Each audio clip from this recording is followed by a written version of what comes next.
Yes, latest update nga para sa mga fans ng SB19. Narito po, ano nga po ba ang update? Mula sa I Want You SB19 Cadena Boys did the Hongi.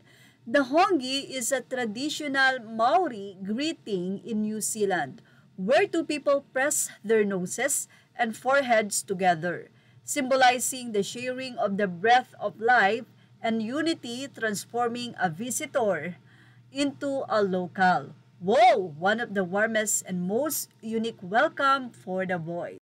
Mula pa rin sa update ng I Want You SB19. Anyway, ibinahagi niya nga ang D1 to Global P-Pop Sensation SB19 second to the last leg, the Simula at Wakas World Tour Auckland. 18 and casuals in New Zealand prepare for an unforgettable one-night only electrifying concert as Mahalima graces the Trust Arena stage. Let us make this a night to remember. Super limited tickets. Secure yours now.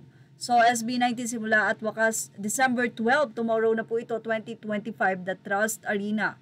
At nandun na po ang SB19 sa atin nga pong pagkakaalam.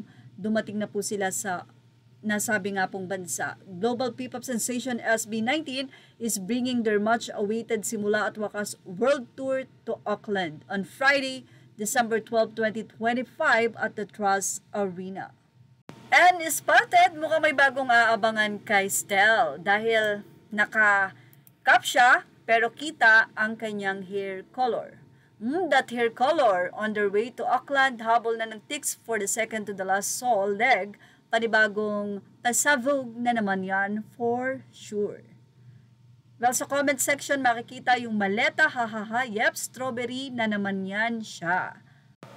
Okay, sa mga 18 dyan, baka hindi nyo pa po to alam, spotted kanina ang mga boy fee kay Ninang Pure Gold, 12/12 is coming. So, mukhang may pahakot top P-Wallet Day ang Pure Gold. December 12, 2025, all Pure Gold stores. So 10% cashback on all items. Wow! Lahat-lahat na po yan. So sa mga 18 na lagi nakasuporta sa ini-endorso ng SB19, and this is the time na kahit papano ay makaka-discount kayo. At yan ang ating latest update. Tumutok lang for more. Images are all credit to the rightful owners. Please like, share, and subscribe.